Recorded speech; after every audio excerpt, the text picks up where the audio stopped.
এখানে লাশ, সিআইডি কে ফোন দিতে হবে। হ্যালো স্যার, এখানে একটা লাশ পাওয়া গেছে। হ্যালো, হ্যাঁ হ্যাঁ আমি এখন আসতেছি। হ্যাঁ অভিজিৎ, চলো মামলা, নতুন মামলা পেয়েছি, চলো চলো। স্যার আমাদের গাড়ি কই? এটা বেশি গুরুতর কেস না, চলো হেঁটে চলো।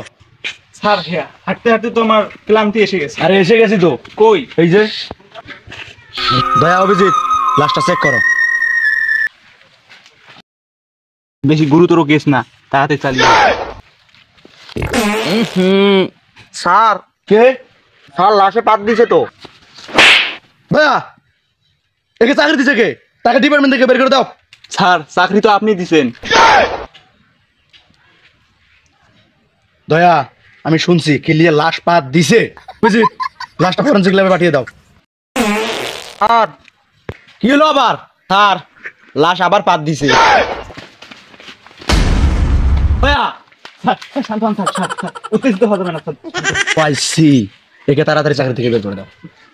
স্যার তার আগে আপনার চাকরিটা। ঠিক আছে ঠিক আছে, এখনই ফরেনসিক ল্যাবে নিয়ে যাচ্ছি। বুঝছো দয়া? এখানে কিছু বুঝতে পারছো? হ্যাঁ স্যার। কেসটা কিন্তু অনেক জটিল হতে যাচ্ছে, আমরা এখানে কোনো কুলু পাচ্ছি না। জি স্যার, চলেন চলেন যদি ফরেনসিক ল্যাবে যান। শালুকে কিছু পেলে? বস, আমি এখনো কিছু পাই নাই, দেখতেছি। ইয়েস ইয়েস স্যার লাশটা কিভাবে মরছে আমি পারবো। দয়া, তো কি করবো এখন? লাশ বারের মতো সুযোগ দেওয়া যায়।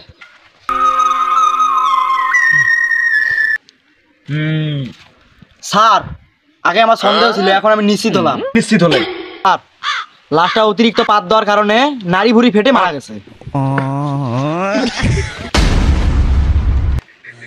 দয়া, দেখি এখন কেন?